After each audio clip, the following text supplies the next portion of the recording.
tardes, 13 de enero. Bienvenidos a Atlántico Noticias. Comenzamos con la cara más amarga de la crisis por la COVID-19, los fallecidos.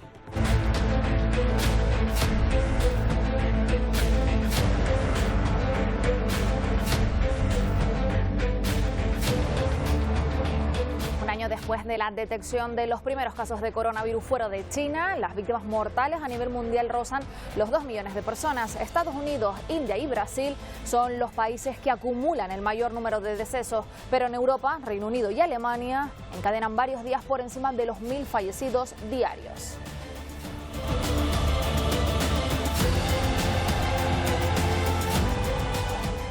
Precisamente Estados Unidos bate récord de muertes en el último día con más de 4.300 víctimas por la COVID. Todo ello en un día en el que los demócratas tienen vía libre para votar el inicio de un impeachment contra Donald Trump. Y Siar Pérez, un documento que lo acusa de dañar el país. Así es, Eva, ya que acusa a Donald Trump no solo de suponer una amenaza para el país, sino también para la propia seguridad de Estados Unidos. Hoy escucharemos qué ha dicho Donald Trump en su primera aparición después del asalto al Capitolio, un asalto por el que continúan las detenciones. Hoy en Atlántico Noticias les contaremos quiénes son algunos de los detenidos y a qué cargos se enfrentan.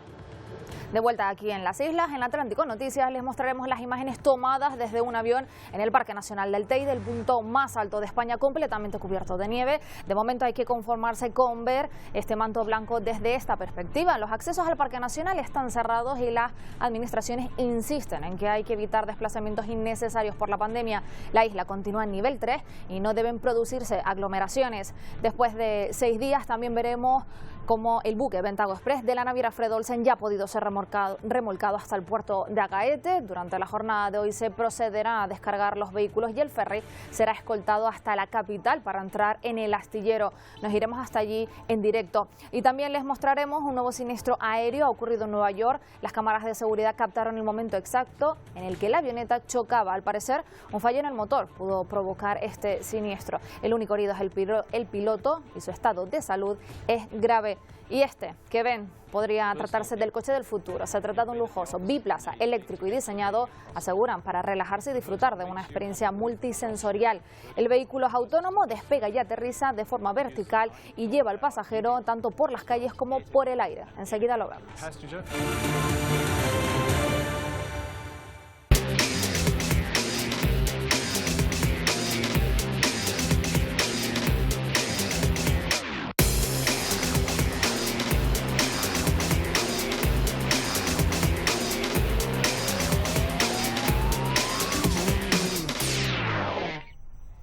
Comenzamos ya Atlántico Noticias y lo hacemos repasando la situación de la pandemia. Las cifras siguen aumentando y gran parte de los países comienzan a intensificar sus medidas para doblegar la curva de expansión. Por el momento, Miguel Vega, rozamos los 2 millones de fallecidos a nivel mundial. La COVID-19 se sigue cobrando víctimas mortales en todo el mundo y son Estados Unidos, la India y Brasil los países que mayor número de fallecidos han reportado desde el inicio de esta pandemia. Pero es que en las últimas horas varios países han batido récord de decesos. Por ejemplo, Estados Unidos registra más de 4.300 fallecidos. También México, 1.314 decesos y Brasil, 1.110 víctimas mortales. Pero en Europa la situación no es bien distinta. Preocupa y mucho la situación de los últimos días de Alemania y Reino Unido, que sufren incrementos de más de 1.000 fallecidos en las últimas jornadas.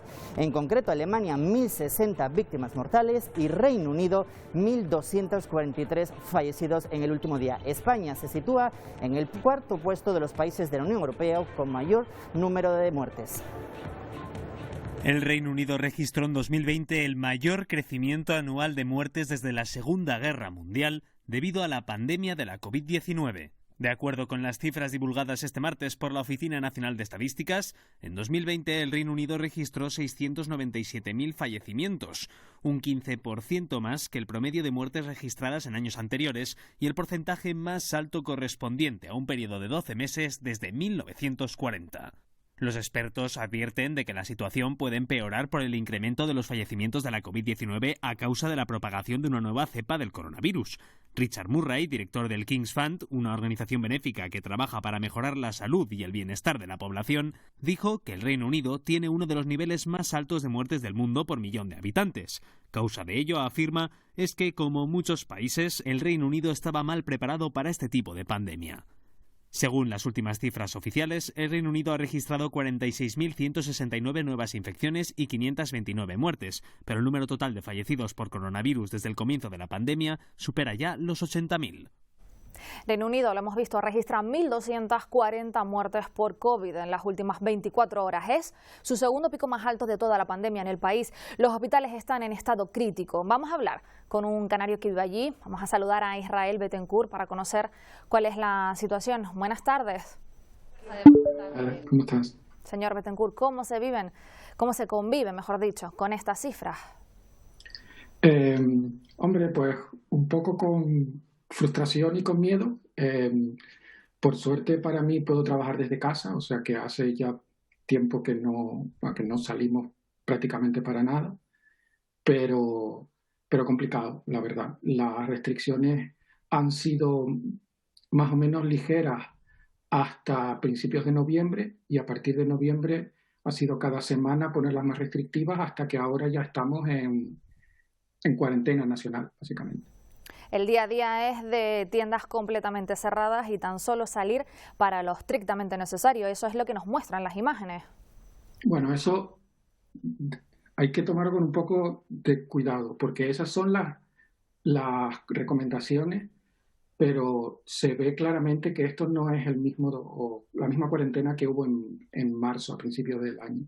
Hay mucha más gente que sale a la calle, que sale a tomarse un café, que sale a pasear con sus amigos. O sea, no es la mayoría. La mayoría de la gente se está quedando en casa, pero hay mucha gente que está por la calle ahora mismo de paseo, tranquilamente. Digamos que se le ha perdido el miedo. Quizás la primera parte en marzo fue bastante restrictivo, ahora ya como que está la población más relajada. Sí, y no hay una guía clara de quién debe exigir que eso se cumpla. O sea, tú puedes ir por la calle, en la calle nadie lleva máscara, dentro de las zonas cubiertas sí, mayoritariamente, pero en los supermercados todavía puedes encontrar, siempre hay alguien que no lleva máscara y no hay nadie ahí para decirle que se la ponga. O sea, tú mejor no lo hagas porque te puedes meter en un problema. Y ahora hay algún supermercado que está diciendo que va a buscar personal de seguridad para reforzar eso, pero no hay nadie ahora mismo que te pueda decir por la calle, oye, ponte la máscara, o oye, mantén la distancia de seguridad. El gobierno, sin embargo, sí que está pidiendo mayor responsabilidad a la población. ¿Podríamos decir que este aumento de contagios también se debe a la nueva cepa? Eso yo no lo sé. Lo que sí sé es que muchos de los contagios se deben en que no había ninguna medida y que, bueno, que el gobierno ya lo esperaba. Ellos hicieron un pequeño cuarentena de un mes, de noviembre a diciembre, porque sabían que en Navidad la gente iba a hacer lo que le dio la gana. En Navidad la gente pues hizo más o menos lo que quiso y ahora estamos donde estamos. Quizás ha sido peor por la nueva cepa, pero no ha sido solo culpa de la nueva cepa, solo no. Los hospitales están al borde del colapso, esas son las noticias que nos llegan. Por un lado tenemos la falta de personal, también por esa salida que han hecho de la Unión Europea. Son muchos los trabajadores, enfermeros, por ejemplo, que trabajaban allí, que se han tenido que ir, han tenido que abandonar el país, y también el cansancio del personal. No sé si eso llega a la población. Solo a una parte. Tristemente, hay mucha gente, no digo que la mayoría, pero hay mucha gente que me echa mucho ruido en las redes sociales sobre que eso es mentira.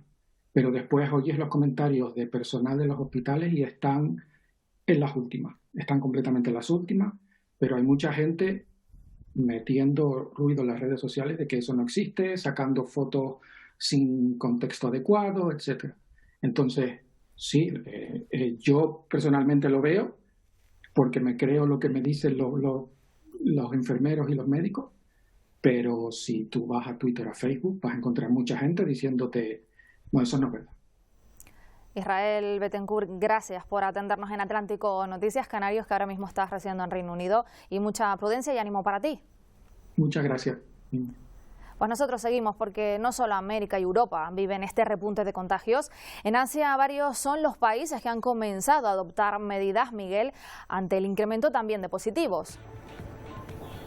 Sí, en concreto China, que está viviendo el pico más alto de los últimos 5 meses. El gigante asiático reporta 117 nuevos positivos, de ellos 107 son de transmisión local. Por eso el gobierno ha decretado el confinamiento estricto de 4 grandes ciudades. Pero misma situación en Japón. El gobierno nipón ha confinado a 70 millones de personas y mantiene el estado de emergencia durante varias semanas. Justo todo esto cuando se cumple un año de la detección de los primeros casos fuera de China. Fue en concreto en Tailandia, hoy un país que reporta el menor número de casos de todo el mundo. Por cierto, la Organización Mundial de la Salud asegura que es muy poco probable que se consiga la inmunidad de grupo en 2021 y advierte del peligro de las mutaciones de la COVID-19. Hace justo un año, Tailandia detectó el primer caso de COVID-19 fuera de China, cuando el mundo aún no era consciente de la pandemia que se venía encima. No obstante, las autoridades tailandesas han conseguido mantener controlados los contagios con todo tipo de medidas, que incluyen los controles en los aeropuertos y hábitos de la sociedad, como llevar mascarilla y el menor contacto físico.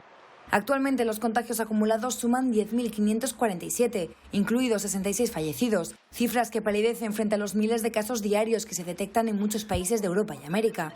Sin embargo, la detección del primer contagio fuera de China auguraba un gran riesgo para un país al que solo en los primeros días de enero de 2020 habían viajado decenas de miles de turistas chinos. Según la pandemia fue avanzando, con algo más de 400 casos, las autoridades anunciaron las primeras limitaciones al movimiento y las actividades sociales en marzo, y el 3 de abril, con ya casi 2.000 contagios, decretaron el cierre de las fronteras a los viajeros extranjeros y declararon un toque de queda nocturno. Sin embargo, en junio levantaron la mayoría de las restricciones y se estabilizó la situación hasta el inicio del pasado diciembre de una nueva ola, que suma entre 200 y 300 nuevos contagios diarios. En las últimas semanas, las autoridades han impuesto restricciones limitadas en algunas provincias, incluido el cierre de bares y colegios, al tiempo que los viajeros del extranjero deben hacer una cuarentena de 14 días al llegar al país. Mientras que algunos ponen en duda las cifras oficiales de contagios, los hospitales del país no están colapsados, como ocurre en otros países más afectados por la COVID-19. La situación en Estados Unidos también es grave. Suma en las últimas jornadas más de 200.000 contagios. Esto está provocando que los hospitales comiencen también a estar al límite de ocupación. Por eso la administración Trump ha decidido liberar miles de vacunas que se estaban guardando para suministrar la segunda dosis a los mayores de 65 años. De esta manera intentarán llegar a un mayor número de personas de riesgo. El país inocula más de 700.000 vacunas al día y espera con esta medida superar el 1.000.000 diario. El gobierno de Colombia, por su parte, ha decidido decretar el confinamiento de Bogotá y aplicar un toque de queda en varias regiones del país ante el incremento también de los casos. Nos lo cuenta Juanita Gómez. Hace unos minutos la alcaldesa de Bogotá, Claudia López, ha tomado nuevas medidas en conjunto con el Ministerio de Salud para hacerle frente al segundo pico de la pandemia que se está viviendo no solamente en la ciudad sino también en el país. Algunas de las medidas más importantes es, por ejemplo, que este fin de semana la ciudad de Bogotá vuelve a una cuarentena estricta. Este fin de semana que acaba de pasar ya lo habíamos vivido, pero se repite ante la ocupación tan alta en las camas de unidades de cuidados intensivos, que ya está por el orden del 93.5%. Otras de las medidas que se mantienen es, por ejemplo, el toque de queda, que comienza a partir de las 8 de la noche. Ese se mantiene vigente hasta el próximo domingo. Y otras de las medidas que sí se mantienen son la ley seca y el pico y placa. Esto funciona como una especie de restricción vehicular a partir del número final de la placa. De los 6.000 brotes que se han presentado en la ciudad, estos son casos diarios, 5.000 ocurrieron en familias que se reunieron. Estas son las nuevas medidas que se están tomando entonces en la capital de Colombia ante el aumento desbordado de casos y también la ocupación de camas UCI. El país con más contagios en Latinoamérica sigue siendo Brasil. También es el más poblado, con 210 millones de habitantes, y ya supera el 1,5 millones de positivos acumulados. Allí preocupan todas las cifras, las de contagios diarios con una curva ascendente que no deja de crecer desde noviembre. También las de muertes, con 1.110 nuevos fallecidos en 24 horas y la sospecha de que una gran cantidad de enfermos están muriendo en sus casas. Además, la Fundación Osvaldo Cruz, uno de los mayores centros de investigación de Latinoamérica, ha confirmado la existencia de una nueva variante del coronavirus en el estado del Amazonas.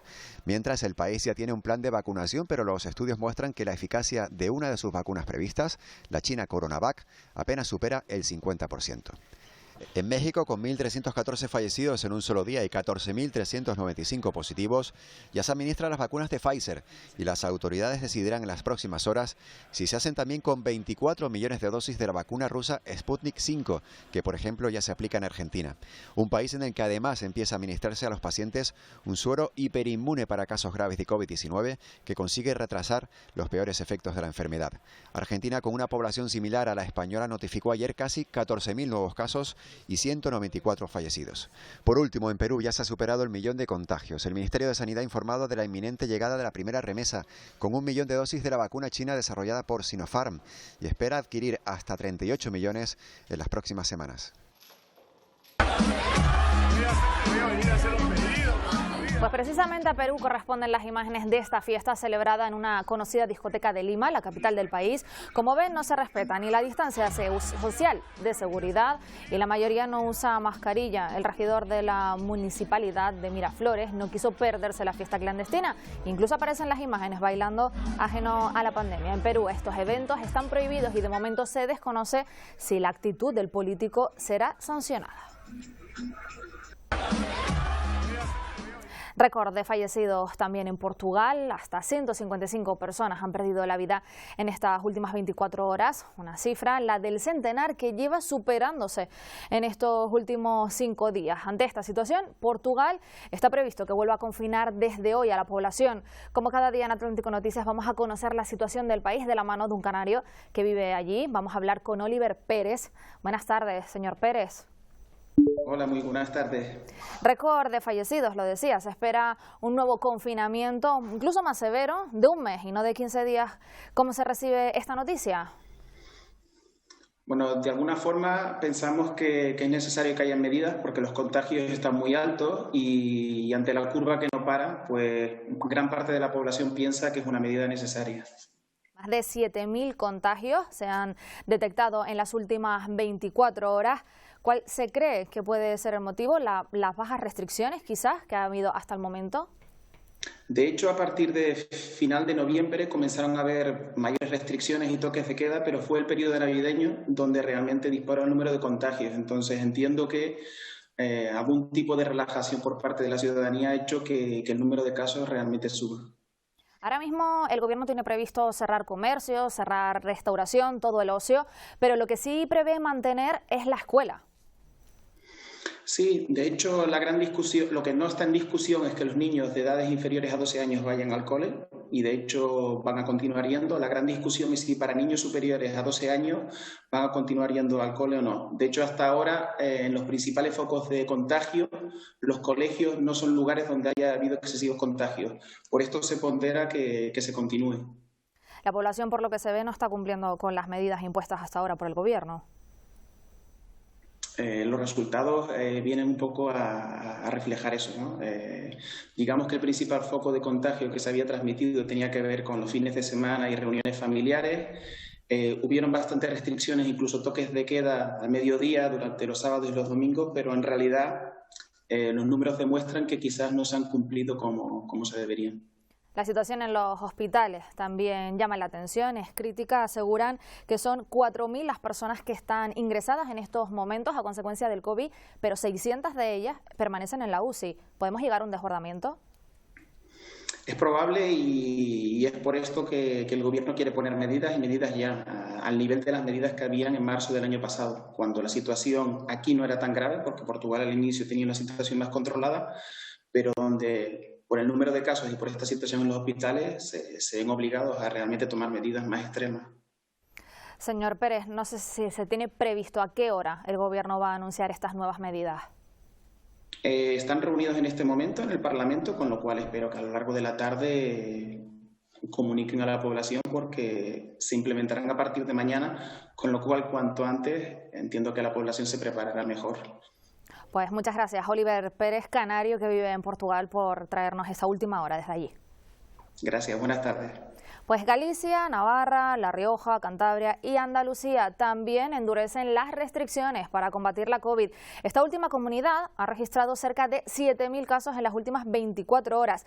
Preocupa también Madrid, que triplica su incidencia acumulada en solo un mes y eleva la ocupación de las camas UCI al 90%. Aquí en Canarias, esta mañana veíamos cómo se vacunaba contra la COVID-19 Amos García, jefe de Epidemiología de Salud Pública y presidente de la Asociación Española de Vacunología. Lo hacía en el Centro de Salud de Canalejas, en Las Palmas de Gran Canaria. García aseguraba sentirse emocionado tras recibir la primera dosis. Hasta el momento en el archipiélago se han administrado más de 21.300 de las 27.000 que llegaron a nuestro país y según las previsiones el plan de vacunación marcha según lo previsto. Mañana podrían acabar de vacunar a toda la población de residencias y centros sociosanitarios.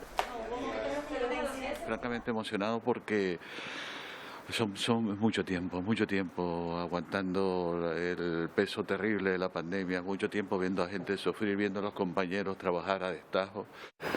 Y si no nos vacunamos, ¿qué? ¿Qué es la alternativa? ¿Seguir así como estamos?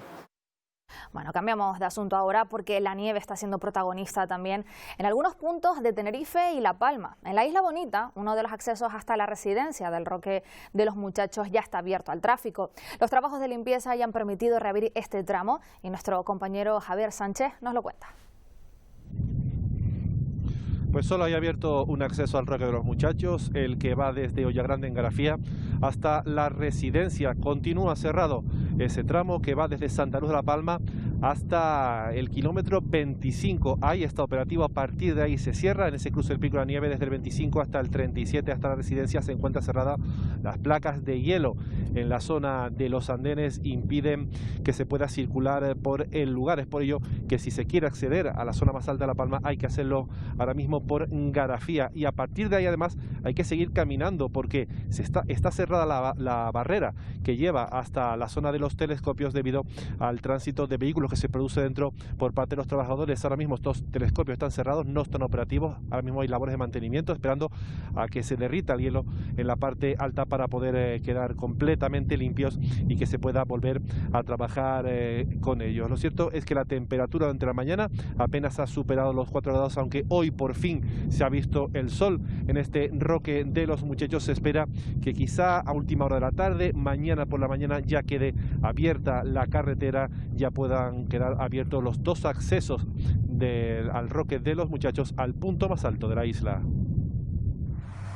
Y desde un avión se han tomado estas imágenes del Teide, el punto más alto de España, completamente, como ven, cubierto de nieve. De momento habrá que conformarse con ver este manto blanco desde esta perspectiva. Los accesos al Parque Nacional continúan cerrados y además el Cabildo Insular insiste en que hay que evitar desplazamientos innecesarios en plena pandemia.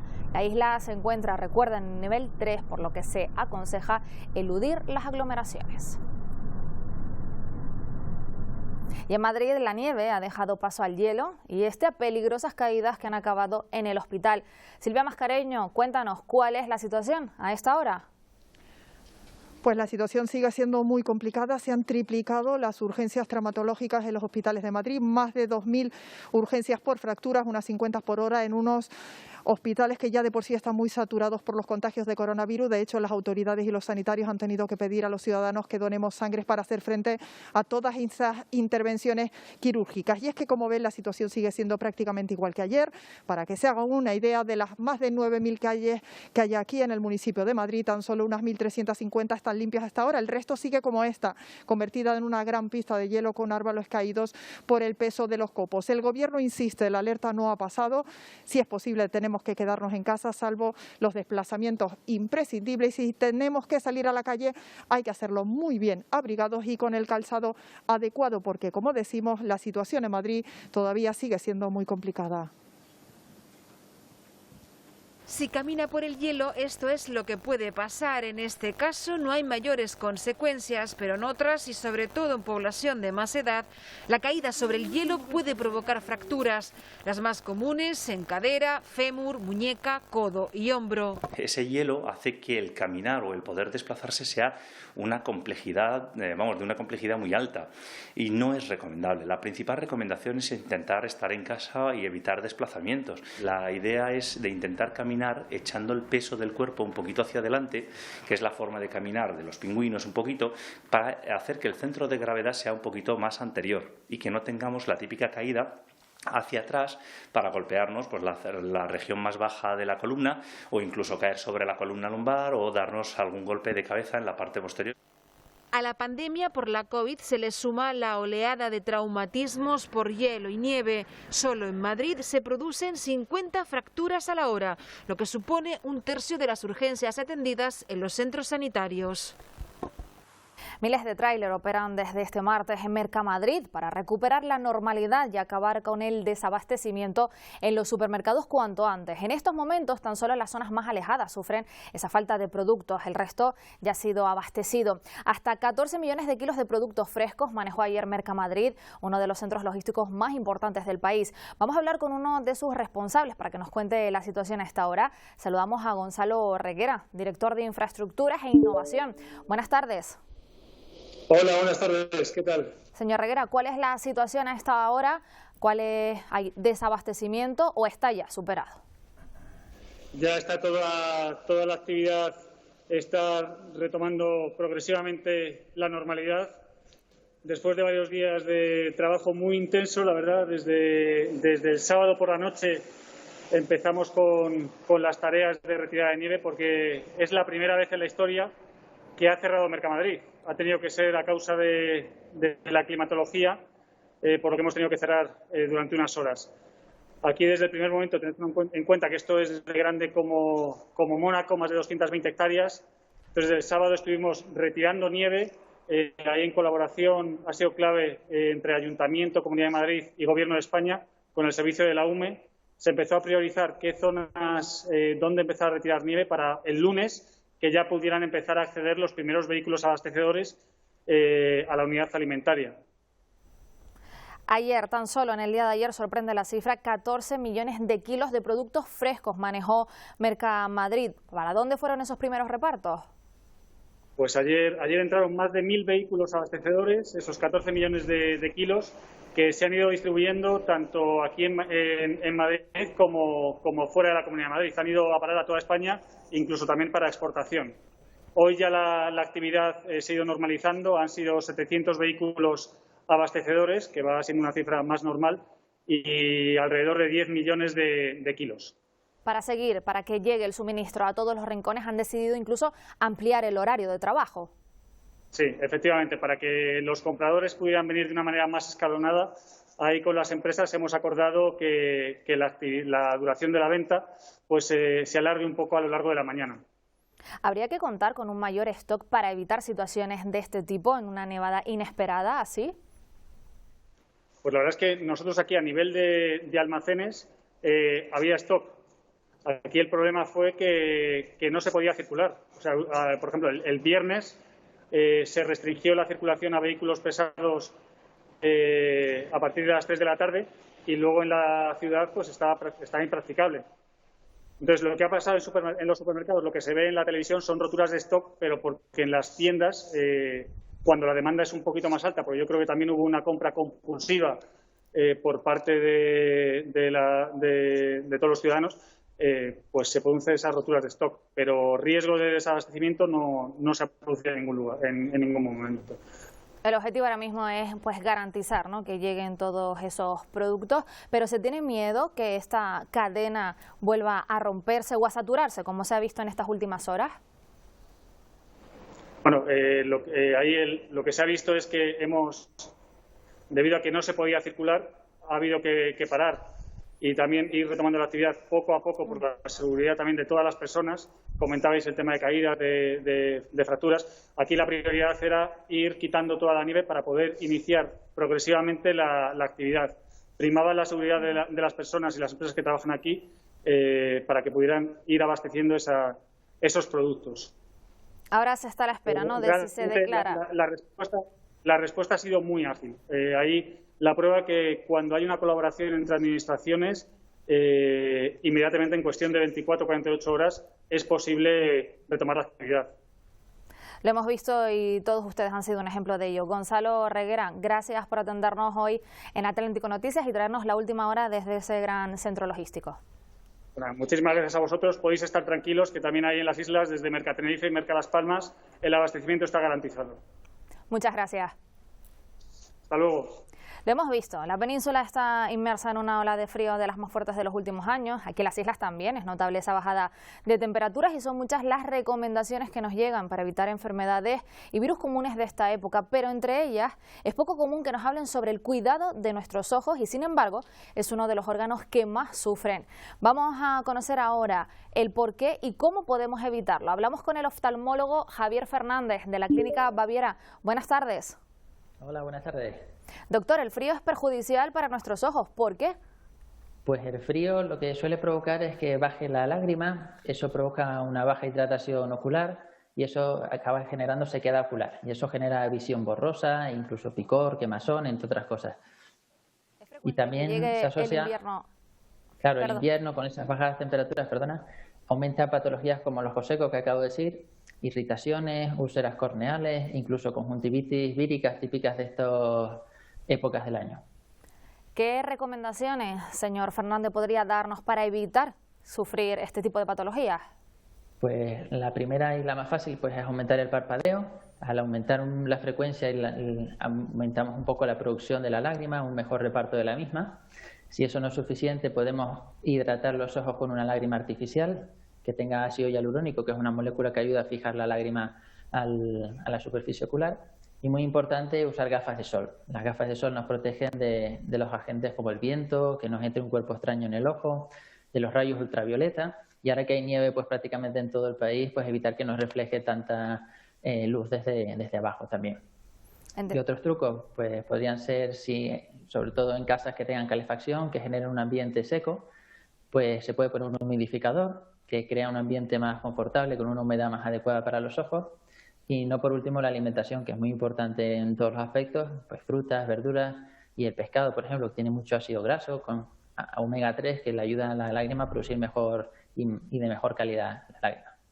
Los ojos son muy sensibles a estos cambios meteorológicos. Hablamos de extremos, tanto de calor como de frío como de la nieve.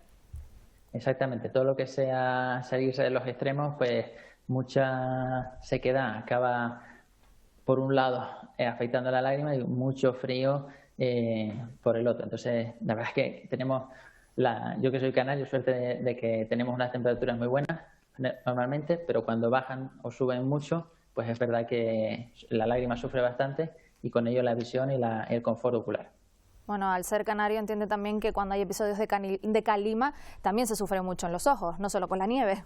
Exactamente, la parte del invernal es la que estamos hablando, la parte que nos toca más de verano es la calima, el viento ese que viene de África con tantas partículas en suspensión que a la gente que tiene un poquito de ojos secos la verdad es que lo sufre un montón, las alergias oculares aumentan y se ponen rojos, se irritan, entonces es muy importante en ese caso también las mismas recomendaciones, el hidratar frecuente los ojos y una gafa de sol que proteja la superficie. No sé si han aumentado ya las consultas en estos últimos días a consecuencia de esas heladas. Pues sí, la verdad que sí se nota, ya venían aumentando porque la mascarilla genera también que salga el aire caliente hacia los ojos y venimos notando un cierto aumento y encima ahora con el frío polar que nos está ocurriendo y sumado al viento, que el viento encima exponencia el factor de frío, pues se notan mucho más las molestias y ese déficit de lágrima en los ojos. Hablando del coronavirus, al principio de la pandemia también se alertaba y se pedía a la población el uso de gafas por la mucosa. ¿Qué ha pasado con esa situación? ¿Es real? Bueno, la mucosa, al igual que la bucal, que es la más famosa, pero el ojo también tiene una mucosa, que es la conjuntiva, y es una vía de entrada fuerte para patógenos, porque la piel, para que me entiendan, tiene como mayor protección, pero las mucosas, pues bueno, es más fácil de acceder para los posibles bichitos o agentes externos. Y obviamente, cuanto más protegidos se tengan las mucosas, pues mejor. Nosotros en la clínica solemos llevar pantallas, tenemos pantallas en los aparatos que tengo aquí. Si nos tenemos que acercar ya nos ponemos las gafas y sí es recomendable. Y en ambientes, pues también me imagino que los dentistas, gente que tenga muy contacto cercano entre personas, pues cuanto mayor protección pongamos, en este caso pantallas, pues sería recomendable. Pues muchas gracias, Javier Fernández, oftalmólogo, por todas esas recomendaciones. Un saludo. Y tras 6 días atrapado, el buque Bentago Express ha podido ser remolcado hasta el puerto de Agaete. El siguiente paso será la descarga de los vehículos que aún permanecen a bordo y que el ferry sea trasladado hasta un astillero del puerto de La Luz y de Las Palmas, en Gran Canaria. Vamos a intentar a lo largo del programa conectar en directo allí con Osiris Armas, con nuestro compañero Osiris, para que nos cuente cuál es la última hora. Y seguimos con otros asuntos. En Indonesia se siguen buscando a víctimas del avión siniestrado en el mar y en el que han fallecido 62 personas. Tras encontrar la caja negra del avión, las esperanzas se ponen ahora en acceder a la grabadora de la cabina del avión con la ayuda de 160 buzos. Los equipos de búsqueda y rescate intensifican sus operaciones para encontrar a más víctimas. Este martes fueron recuperados gran número de restos humanos junto a escombros. Los rastreos aéreos también continúan, ya que el radio de visión es bastante grande y podrían haber desaparecido junto a las corrientes marinas. Pero no es el único siniestro aéreo. Fíjense ahora en estas imágenes. Es el momento exacto en el que una cámara de seguridad captura cuando un avión se estrella completamente. Ha ocurrido en la ciudad de Oyster Bay, en Long Island, Nueva York. Según la Administración Federal de Aviación, el piloto informó de problemas en el motor. El único herido en estos momentos, cuyo estado de salud es grave, es el piloto. Ahora sí, les contábamos que hace 6 días que estaba atrapado el buque Bentago Express, ya ha podido ser remolcado hasta el puerto de Agaete. Conectamos con nuestro compañero Osiris Armas. Osiris, ¿cuál es la última hora?